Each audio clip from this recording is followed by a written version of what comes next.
गाण्याचे शब्द ओळखू येतात का तुम्हाला?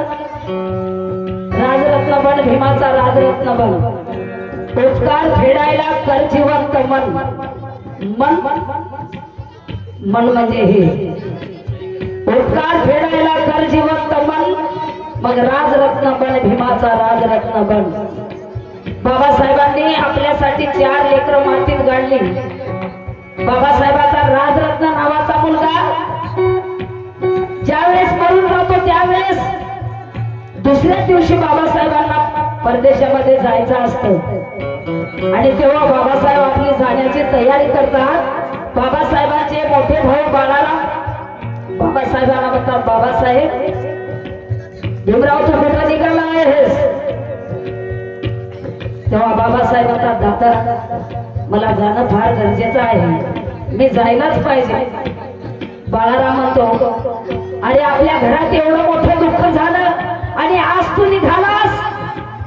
बाबासाहेब म्हणतात, दादा आपल्या घरात दुःख झालं परंतु हे काय पुन्हा येणार नाही, राजरत्न पुन्हा येणार नाही. माझा तर एकच राजरत्न गेला, परंतु या माझ्या कोट्यावधी हजारो राजरत्नासाठी मला जाणं गरजेचं आहे.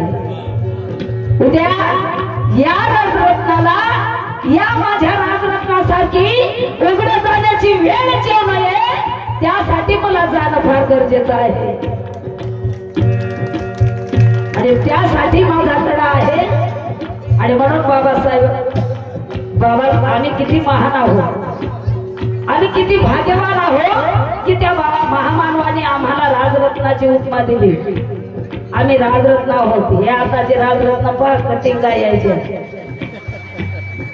कोणत्या कोणत्या कटिका नाव निघले त्यांना.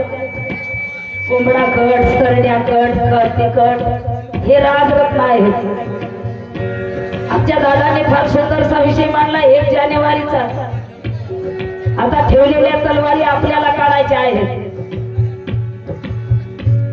हे राजरत्न. आणि म्हणून ते राजरत्न जर म्हणून राहायचं असेल, या बौद्ध धर्म परिषदेचं आयोजन केलं नाही. 16वी धर्म परिषद या ठिकाणी आयोजित केलेली आहे. धम्म परिषद घडून आणण्याचा काही एवढाच अर्थ होत नाही. या वर्षापासून त्या वर्षापर्यंत आम्ही किती धम्म अभ्यासला, आम्ही कुठून कुठपर्यंत आलो,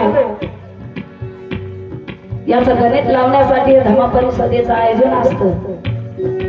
आम्ही किती आचरणात आलो, धम्म आम्ही किती आचरणात आणला, यासाठी असतं. आणि म्हणून हे राजरत्न,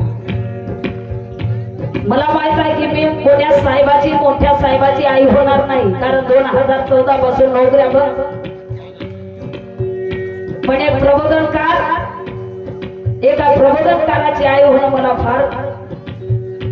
फार भाग्यवान समजतो. म्हणून माझ्या मुलाला वयाच्या 3 वर्षापासून गाणं गातो, स्टेजवर तबला वाजवतो. आणि हे राजरत्न मला घडवायचं आहे. मी इथल्या कार्यकर्त्यांना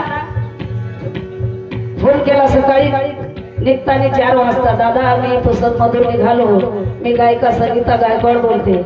आमच्या दादाने सांगले ठीक आहे ताई, परंतु हे खटकाळी येथे उतरायचं आहे.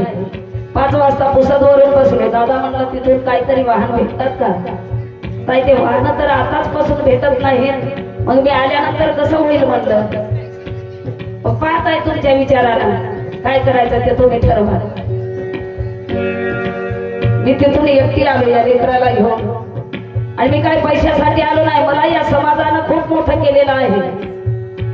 परंतु धम्म हा कोणाच्या घरची प्रॉपर्टी नाही. म्हणून या ठिकाणी गाणं म्हणजे खाणं नाही, गाण्यातून काहीतरी मेसेज केला पाहिजे या हेतून इथपर्यंत लेकरू घेऊन आलो या ठिकाणी. आणि म्हणून तुमच्या समोर या लेकराचं गाणं ऐकायचं आहे. ऐका.